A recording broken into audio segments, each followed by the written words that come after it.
दोस्तों कल हमने डिस्कस किया था कि जस्टिस यानी कि न्याय क्या होता है और मैंने आपसे एक क्वेश्चन पूछा था कि आपके लिए जस्टिस क्या है। आप में से बहुत सारे लोग होंगे जिन्होंने जिंदगी में कभी ना कभी ये जरूर बोला होगा कि यार मेरे साथ जस्टिस यानी कि न्याय नहीं हो रहा, या फिर मेरे साथ जिस तरीके से बर्ताव होना चाहिए जो मैं डिजर्व करता हूँ या करती हूँ वो चीज नहीं मिल रही। ठीक है, तो कल हमने क्या किया था, जस्टिस का जो बेसिक कंसेप्ट है ना वो बनाया था कि एक्चुअली जस्टिस होता क्या है, उसका आधार क्या है, उसका जो फाउंडेशन है वो क्या है, ये सब हमने पढ़ा था। और मैंने कहा था कि ये सारी चीजें हम एक लेक्चर में नहीं पढ़ सकते, इसलिए मैं जो लेक्चर्स है उनको दो पार्ट्स में डिवाइड कर देती हूँ। बिकॉज आप लोगों का थोड़ा सा एक कंसर्न था कि अगर 1 घंटे से ऊपर की क्लास होती है तो थोड़ा समझ आना बंद हो जाता है। सो अब हमने क्या किया है कि सुबह और शाम 2 बार आपकी क्लासेस आएंगी। शाम का टाइम फिक्स्ड है 8:30 एंड सुबह का मैं आपको टेलीग्राम ग्रुप में बता देती हूँ, बिकॉज अभी भी लोग वोट कर रहे हैं कि कौन सा टाइम सूटेबल है।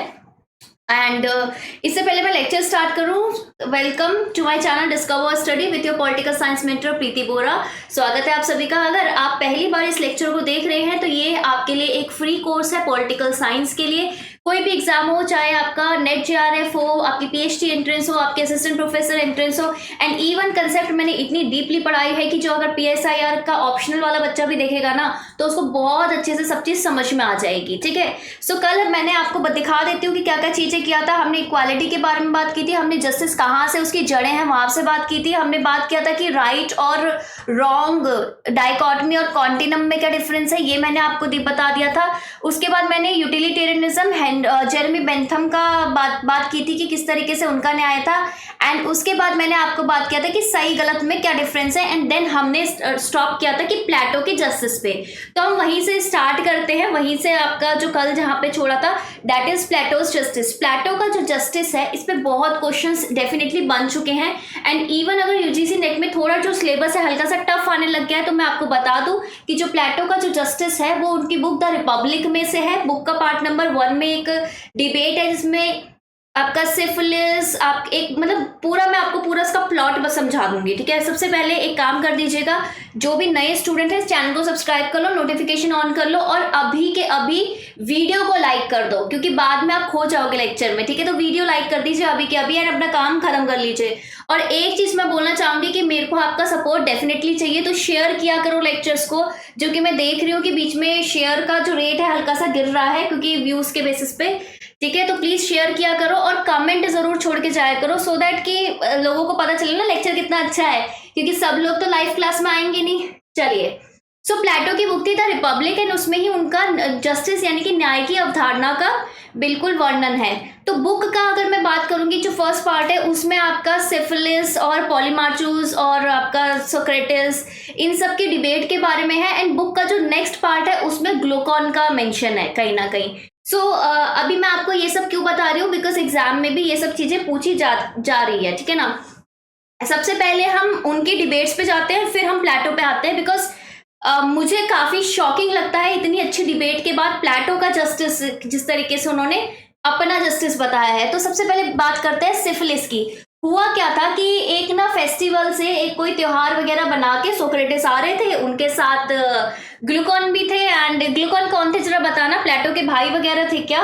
एंड अदेमाचूस कौन थे ये जरा बता दो मुझे, क्योंकि लोग अलग अलग नाम पता होता है लेकिन कौन क्या था वो नहीं पता होता। तो पॉलीमार्चूस ने नॉट इनको इनवाइट किया कि चलो चलो यार हम हमने हमारे घर आओ, हमारे घर देखो, इधर ही रुक जाओ। तो पॉलीमार्चूस के जो पिता थे काफी मतलब ओल्ड हो चुके थे इस समय तक, जिस समय तक ये लोग जाते हैं। एंड ये ऐसे पर्सन थे, सिफिलिस के बारे में मैं बात करती हूँ, ये इस तरीके के व्यक्ति थे कि बूढ़े थे, बहुत ही नॉलेजेबल थे। और तीसरा इनका सबसे बड़ा कैरेक्टरिस्टिक्स कि इनको जितनी भी वेल्थ संपत्ति मिली थी वो किससे मिली थी, इनहेरिटेंस से। यानी कि क्या था कि अपने पूर्वजों की संपत्ति इनको मिली थी सिफिलिस को। तो ऐसे इनसे क्वेश्चन पूछा जाता है कि भाई जस्टिस न्याय तुम्हारे लिए क्या है, क्योंकि सब लोग तो इतना बड़ा घर इतनी संपत्ति देख के शॉक हो जाएंगे, सब बोलेंगे यार इतना पैसा, यार ये सही नहीं है, हमारे पास तो नहीं है, तुम्हारे पास कैसे है। जनरली ये होता है ना, तो इसलिए इन पे क्वेश्चन सीधे फेंक दिया कि व्हाट इज जस्टिस, न्याय क्या है। तो सिफिलिस, तो बेसिकली इन्होंने हिसियोडिक, इनका कंसेप्ट था। हिसियोडिक क्यों बोला है, क्योंकि हिसियोड बेसिकली एक व्यक्ति थे जिनका जस्टिस न्याय की अवधारणा है। तो सिफिलिस बोलते थे कि यार अगर इन पे ना क्वेश्चन उठाया गया कि यार तुम क्या क्या जानो जस्टिस, तुम्हारे पास तो ऑलरेडी इतना पैसा है, तुम तो कुछ भी कर सकते हो, तुम्हारे लिए न्याय क्या है, तुम जो भी चाहो जो भी अधिकार करो, तुम्हारे पास तो है, सारी संपत्ति है। पर सिफिलिस को बुरा लग गया। सिफिलिस ने बोला यार ऐसे थोड़ा ना होता है, न्याय तो एक अवधारणा है, वो अमीर गरीब या सबके लिए, बूढ़े बच्चे सबके लिए सेम होना चाहिए। तो इन्होंने बोला कि ठीक है मैं बताता हूं तुमको। इन्होंने बोला कि जस्टिस का मतलब पता है क्या है, living up to your legal obligation and being honest.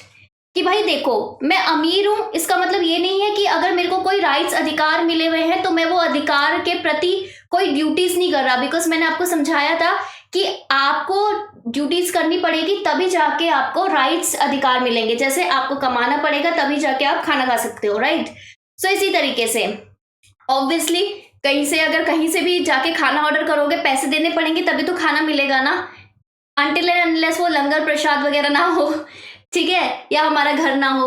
So definitely इन्होंने ये बोला कि जस्टिस का मतलब है ये नहीं होता कि भाई अगर मैं अमीर हूं तो मैं कुछ लीगल ड्यूटीज नहीं कर रहा, मेरे जितने भी कर्तव्य है मैं पूरे निभा रहा हूं। और कौन से कर्तव्य जो लीगल है, जो लीगल मेरे कानूनी जो दायित्व है अगर मैं वो पूरे निभा रहा हूं एंड बीइंग ऑनेस्ट, अपनी पूरी श्रद्धा भक्ति से। जैसे कि सबको बोला जाता है कि प्रोग्रेसिव टैक्स है तो तुम भरो टैक्स, कोई भरता नहीं है तो ये क्या बात है, तो ये ऑनेस्टी तो नहीं हुई। तो इन्होंने बोला अगर मैं ये सब कुछ कर रहा हूं तो यार जस्टिस है, न्याय है, क्योंकि मैंने अपना जो मेरे प्रति मेरी जो भी दायित्व था वो पूरा कर दिया। अब मैं ये एक्सपेक्ट करूंगा, मेरी भी ये इच्छा होगी कि सामने वाला मेरे प्रति न्याय करे, ये ना देखे कि मेरा औहदा क्या है, ऐसा सिफिलिस ने बोला। अब ऑब्वियस सी बात है कि अगर फादर को कुछ बोलेंगे तो बच्चे को गुस्सा आएगा, तो पॉलीमार्चुस इस डिबेट में आ जाते हैं। उन्होंने बोला कि पॉलीमार्चुस ने बोला कि ठीक है मैं डिफेंड करता हूं आपको। इन्होंने बोला कि यार मैं एक नई डेफिनेशन बताता हूं जस्टिस न्याय की। इन्होंने बोला कि देखो कल भी मैंने आपको बताया था, जस्टिस का एक सार बताया था लेक्चर स्टार्ट करने पे, और मैंने बोला था कि to give everyone his due, यानी कि जो तुम्हारा बकाया है तुम्हें मिलना चाहिए। अगर तुमने अपराध किया है तो तुम्हें सजा मिलनी चाहिए, दैट इज जस्टिस। अगर तुम्हारे खिलाफ अन्याय हुआ है तो तुम्हें क्या मिलना चाहिए, इंसाफ मिलना चाहिए या कंपेंसेशन, आपको मुआवजा मिलना चाहिए, दैट इज जस्टिस। ठीक है, कि जो हमने डिसाइड कर रखा है ये कुछ दायित्व हैं तो ये अधिकार है, इनका उल्लंघन नहीं होना चाहिए। लेकिन अगर आपने अपनी ड्यूटीज कोई नहीं निभाई तब आप ये नहीं बोलोगे कि हमें राइट्स दो, राइट। तो इन्होंने बोला कि जस्टिस का मतलब होता है कि टू ओ फ्रेंड्स हेल्प, कि अगर किसी ने भी तुम्हारी हेल्प की है किसी भी तरीके से, and you owe enemies harm, और अगर कोई तुम्हारा दुश्मन है उसने तुम्हारा बुरा किया है तो तुम क्या करोगे, उसका बुरा करोगे, और जिसने तुम्हारी हेल्प की है उसका अच्छा करोगे। हालांकि ये डेफिनेशन को जो भी समझता है, जो भी पढ़ता है, इसको बहुत ही ऊपर ऊपर से पढ़ता है, इसलिए समझता है कि यार ये फ्रेंड्स एंड एनिमीज क्या बोल रखा है। तो बेसिकली पॉलीमार्चुस का एक्चुअल में मतलब ये था कि जो भी है, जो भी पर्सन है जो तुम्हारा सही लीगल ड्यूटी सब कुछ कर रहा है, तुम्हारा दोस्त है, ठीक है, उसको तुम्हारा दोस्त बना दिया, तो उसका तुम्हारा दायित्व क्या बनता है, अगर किसी ने अपनी लीगल ऑब्लिगेशन ड्यूटीज पूरी की है तो स्टेट का दायित्व है कि उसको उसके अधिकार दिलाए, अगर उसके अधिकार का उल्लंघन हो गया है तो उसको सही से करे, उसको संरक्षण प्रदान करे। अगर एनिमीज कौन है आपके स्टेट के या आप लोगों के, जो अपने दायित्व ढंग से नहीं निभाते, जिसने चोरी की है आपके घर में तो उसको सजा मिलनी चाहिए, जिसने आपके राइट्स आपके अधिकार का उल्लंघन किया है उसको सजा मिलनी चाहिए। सो इनका क्या करोगे आप, इनको सजा दोगे, हार्म करोगे। तो बेसिकली इस कंसेप्ट में, इस पूरा कंटेक्स्ट में बोला था आपका, ऐसा वो जनरल दोस्त और दुश्मन के कंटेक्स्ट में नहीं बोला था। अब थ्रेसिमाचुस का एक कंसेप्ट होता है, वो बोलते हैं कि यार मैं थोड़ा ना एग्री नहीं करता, और इन्हीं का ये सबसे फेमस है।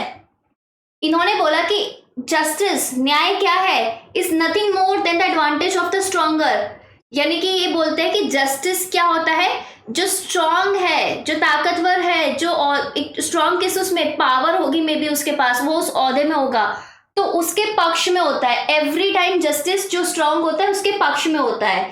अब अगर मैं इसके दोनों कंसेप्ट समझ सकती हूँ, नेगेटिव भी पॉजिटिव भी। पॉजिटिवली मैं बोलूँ, चलो नेगेटिवली मैं बोलूँ तो मैं बोलूंगी कि यार समाज में विभाजन है, तभी तो हमारा जो स्ट्रांग पर्सन है उसी के उसमें अधिकार हो रहा है, ठीक है। लेकिन अगर मैं आज के ज़माने में थ्रेसिमाचुस का ये कंसेप्ट एग्जैक्टली मॉडर्न सोसाइटी में इसको अप्लाई करती हूँ तो वो कैसा है, न्याय की देवी आप सभी को पता है, आंख में पट्टी बंधी हुई है एंड उसके हाथ में तराजू है। तो जो बेटर प्रूफ आपका प्रकट करता है कि को जिसने भी सबसे ज्यादा एविडेंसेस दिए, अपना सारा पूरा बताया, तो उसकी तरफ जिसके सामने ज्यादा प्रूफ होते हैं उसका पक्ष क्या है, स्ट्रांग है। तो हमेशा जो स्ट्रांग है उसके लिए एडवांटेज है जस्टिस। जिसने प्रूफ नहीं दे पाया, अपना जो गुनाह है वो पूरा डिफेंड नहीं कर पाया या प्रूफ नहीं कर पाया, उसके पक्ष में नहीं होता।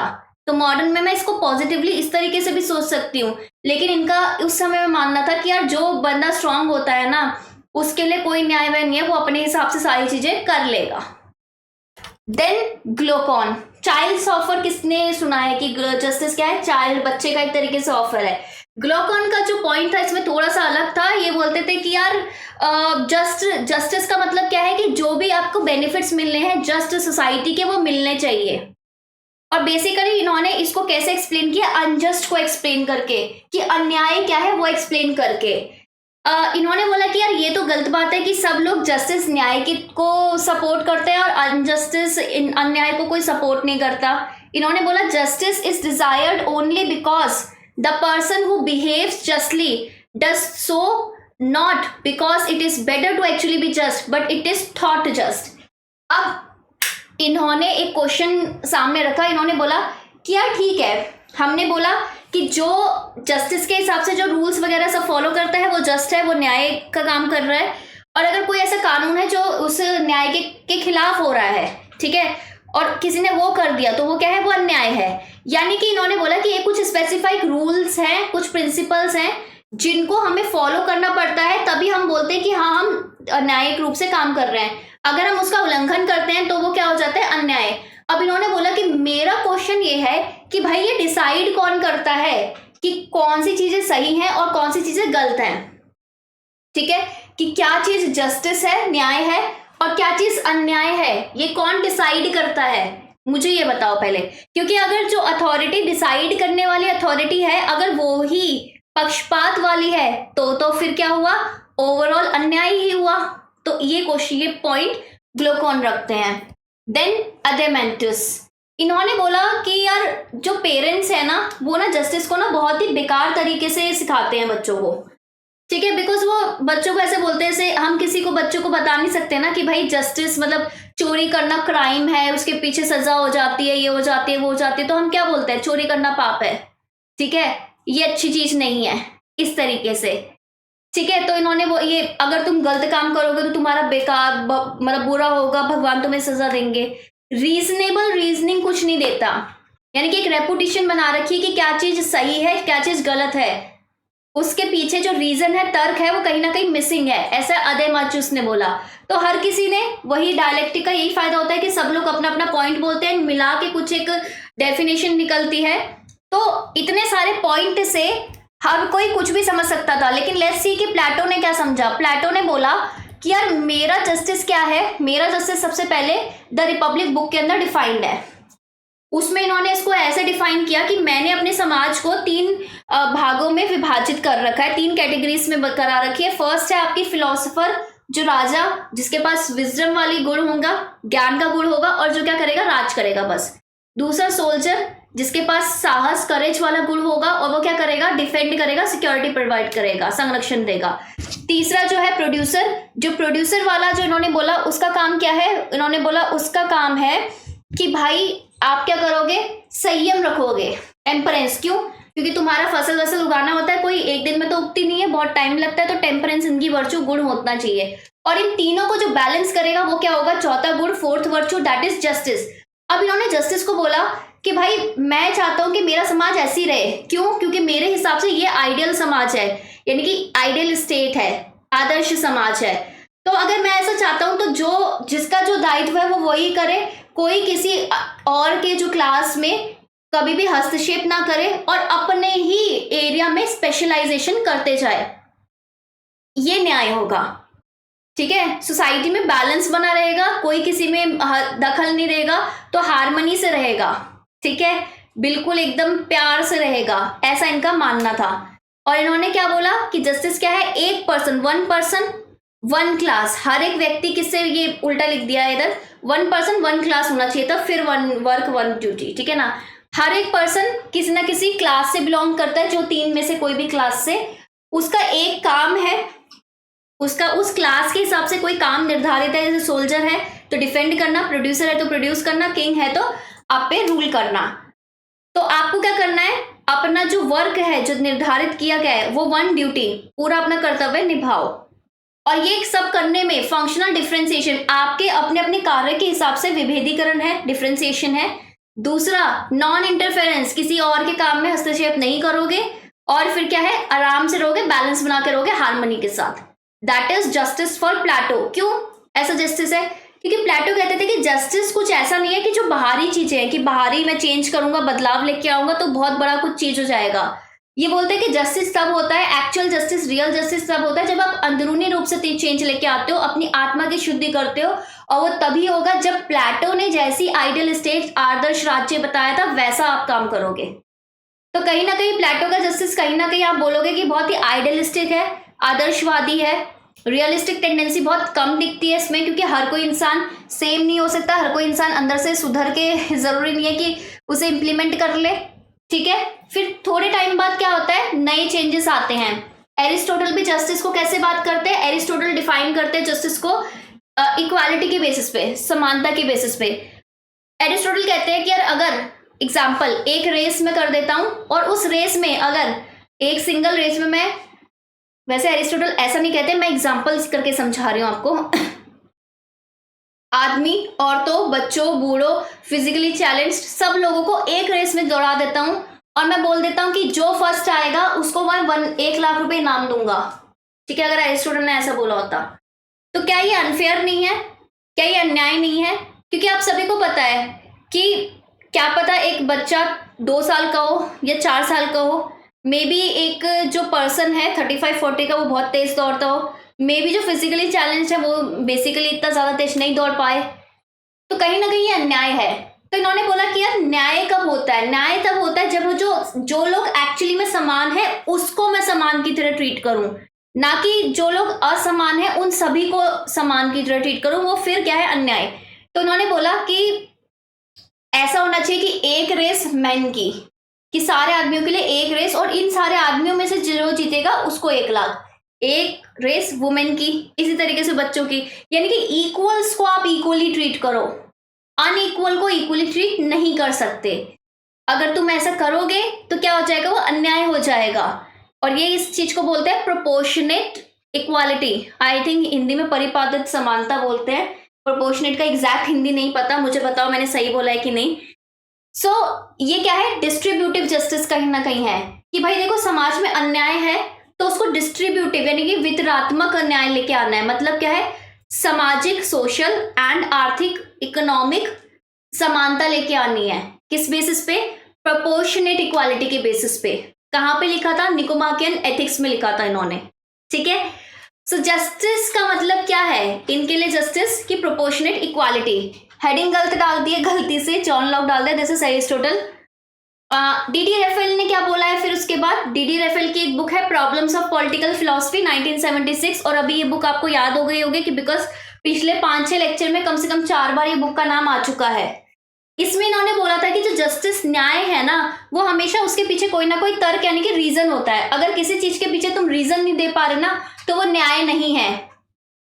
ठीक है, यानी कि हमेशा, अगर मैं सामाजिक चेतना की मैं बात करूं, अगर तुम सिर्फ अपने कि 10 लोग बोल रहे हैं कि ऐसा होना चाहिए, ऐसा होना चाहिए, तो तुम वो कर दो, तो वो तो फिर यूटिलिटेरियनिज्म हो गया ना, उपयोगितावाद। उसको तो हमने कल ही क्रॉस करा था। रीजन भी तो दो ना। तो अभी क्या बोलते हैं इन्होंने? फिर बोला कि सोशल कॉन्शियसनेस नहीं होनी चाहिए, मॉडर्न कॉन्शियसनेस होनी चाहिए, आधुनिक चेतना होनी चाहिए, जिसके पीछे क्या हो रहा है, रीजन होना चाहिए। तो जस्टिस मैं समझूंगा कि भाई हाँ कोई रीजन देके, मैंने बोला कि सबको कि सबके लिए किसी के भी खिलाफ क्या है, भेदभाव नहीं करेंगे। आर्टिकल 15 में लिखा है, रीजन है ना उसका पीछे कि हम चाहते हैं कि सब लोग इक्वल हो, सब लोग सेम तरीके से सोचे नहीं, मतलब सेम तरीके से उनके खिलाफ व्यवहार हो। क्यों? क्योंकि सब लोग सेम अगर दायित्व पूरे कर रहे हैं तो सेम अधिकार भी तो मिलने चाहिए। रीजन है तो वो जस्टिस है। देन बार्कर की बुक थी principles of social and political theory 1951। उसमें इन्होंने बोला कि जस्टिस ना ऐसे अकेले नहीं आता कभी, जस्टिस ना कहीं मिश्रण है। वो लिबर्टी, इक्वालिटी, फेटर्निटी जो हमने फ्रेंच रेवोल्यूशन में पढ़ी थी, ठीक है, तो उसमें क्या होता है कहते हैं इन तीनों का मिक्सचर है। जस्टिस का मतलब क्या है कि सबको मैं फ्रीडम दूं समान तरीके से, और जब मैं सबको समान तरीके से फ्रीडम दूंगा तभी उनमें भाईचारा या बंधुत्व की भावना आएगी। अगर मैं 10 बच्चे हैं, 10 बच्चों को मैं इक्वली ट्रीट करूंगी तभी उनको लगेगा कि हाँ मैम फेयर है। अदरवाइज बच्चों को क्या लगेगा, यार मैम तो पार्शियल है, ये जो बच्चा बहुत मैम की तारीफ करता है इसको मतलब इसको मैम अलग से ट्रीट कर रही है, हमें तो अच्छा नहीं लग रहा। ठीक है, तो वो क्या है, अन्याय हो जाएगा कहीं ना कहीं। सो अभी इसी बात पे सब लोग कमेंट करेंगे, फीडबैक कर जरूर देके जाएंगे मुझे, ठीक है, कि मैं इक्वल हूँ कि नहीं हूँ, जस्टिस है कि नहीं है।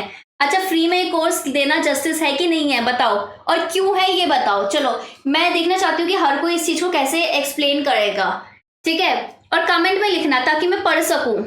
ठीक है, justice is the thread, justice वो धागा है जो सारे गुण सारी वैल्यूज को बांधे रखता है।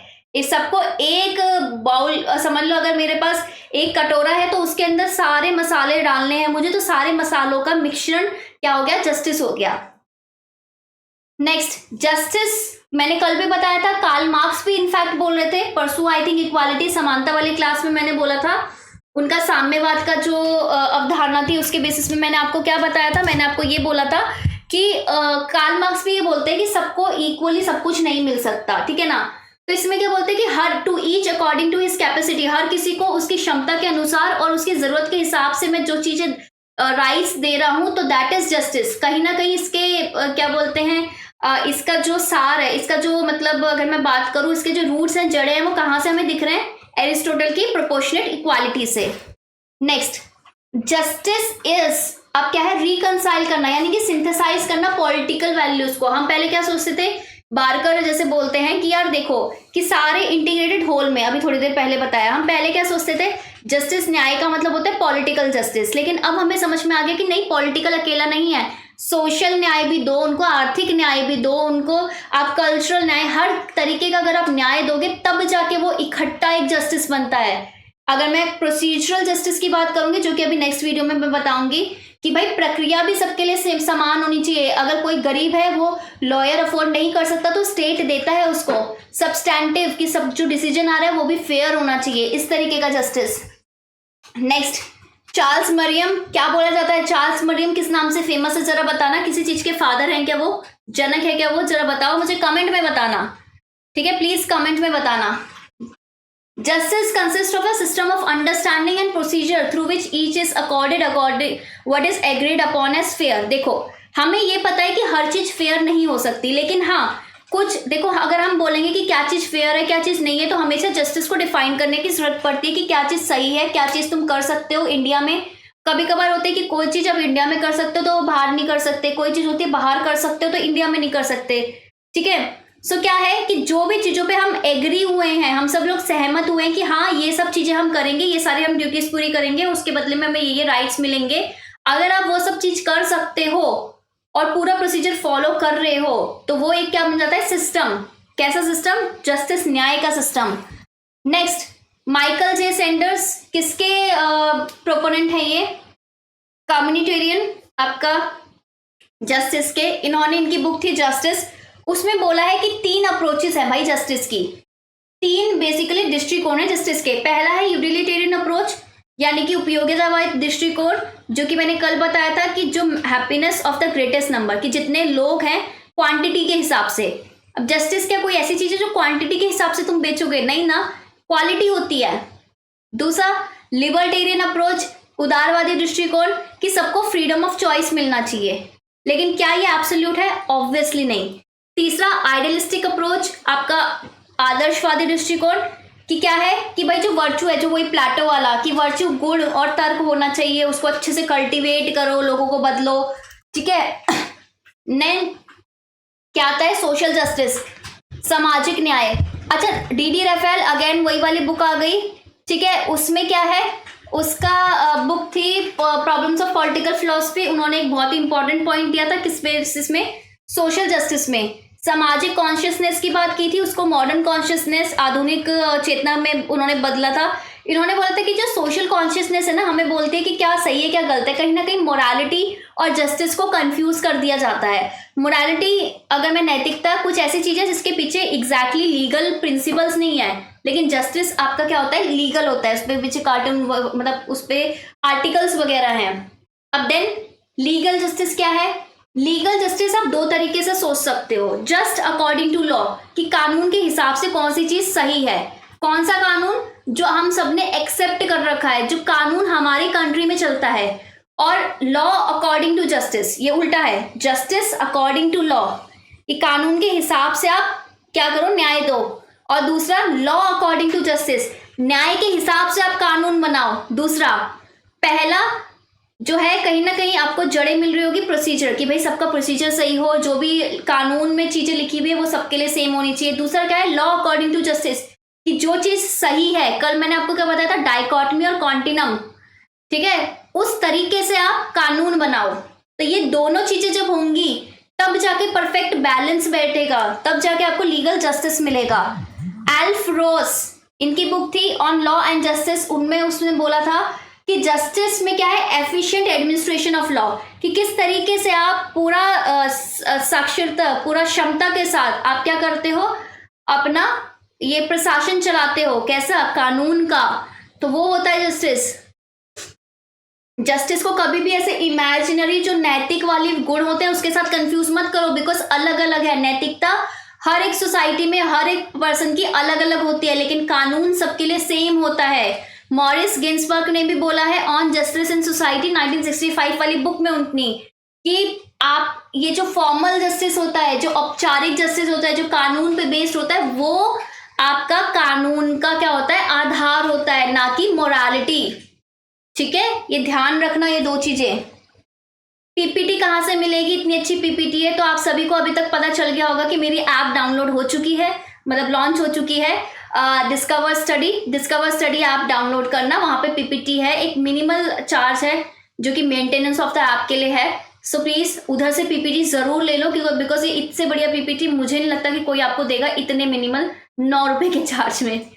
बारकर ने, क्योंकि लेक्चर्स तो देखो फ्री हैं, आप इतने कोर्स लेते हो तो बहुत महंगा पड़ेगा आपको। बारकर ने कैसे डिफाइन किया था अगेन, कि लॉ अकॉर्डिंग टू जस्टिस, की आपका न्याय के हिसाब से कानून होना चाहिए। क्यों? क्योंकि न्याय क्या है, एक वैसा धागा है जो सारे वैल्यूज को, गुणों को बांध के रखता है। अभी थोड़ी देर पहले मैंने आपको बताया, और इन्होंने डिस्टिंक्शन दी थी किसके बारे में, पॉजिटिव और नेगेटिव और नेचुरल लॉ में, कि एक आपका पॉजिटिव लॉ होता है, ठीक है, सकारात्मक, जो कि पॉजिटिव आपका काम करता है, पॉजिटिव स्टेट, पॉजिटिव लिबर्टी, मैंने आपको बताया। क्या हो सकता है जरा बताना। नेचुरल लॉ क्या है, जो आपकी प्रकृति ने आपको कुछ कानून दे रखे हैं। ये दो डिफरेंट सोर्स ऑफ लॉ होते हैं।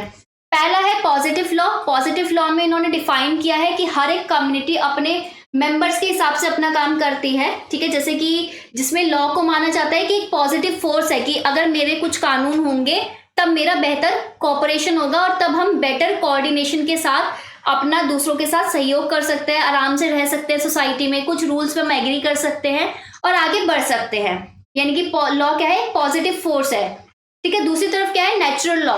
नेचुरल लॉ, प्राकृतिक कानून, वो यूनिवर्सल है, सार्वभौमिक है, सबके लिए सेम है।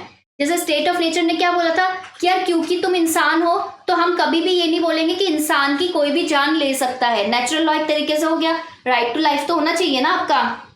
जॉन लॉक ने इसको नेचुरल राइट्स को डिफाइन किया है, right to life, liberty and property, ठीक है।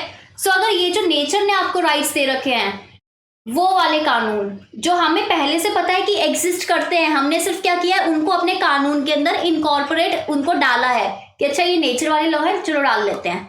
पॉजिटिव लॉ, कि जो कानून बनने की वजह से आपका एक पॉजिटिव चेंज आया है।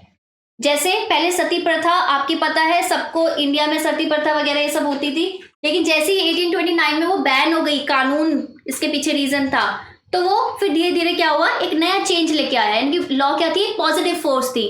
चाइल्ड मैरिज, जो बाल विवाह था, आपको पता है सबको एक्सेप्टेबल था, लेकिन जैसे ही एज ऑफ कंसेंट बिल आया, एक्ट आया, ठीक है, तो हमें एक निर्धारित कर दी कि यार इतनी एज है शादी की, उससे नीचे वाले को करोगे तो भाई क्या है, जुल्म है। क्यों जुल्म है? क्योंकि ये कानून में लिखा हुआ है, और जो भी चीज अगर तुमने कानून में कोई भी चीज, कोई भी ऑब्लिगेशन, दायित्व का उल्लंघन किया तो तुमने क्या किया है, जस्टिस यानी कि न्याय के विरुद्ध गए हो, तो तुम्हें क्या मिलेगी, सजा मिलेगी, ठीक है। अब बाकी चीजें हम क्या करते हैं ना, कि ये जो अलग अलग जस्टिस वगैरह है, ये अब हम कल पढ़ते हैं, कल नहीं सॉरी शाम को पढ़ते हैं, हाँ कल पढ़ते हैं, ठीक है। ये सारे मैंने हर एक पढ़ा रखा है। सो अभी के लिए आपको पता है मैं दो दो पार्ट में डिवाइड कर रही हूँ। पॉलिटिकल साइंस का ये जो फ्री बैच है, हर कोई इसको, मतलब मैं बोल रही हूँ इससे बढ़िया क्वालिटी आपको कहीं नहीं मिलेगी, ये तो मेरा दावा है। पेड बैच में नहीं मिलेगी, फ्री तो छोड़ दो, पेड बैच में नहीं मिलेगी। सो डेली 8:30 PM क्लास होती है।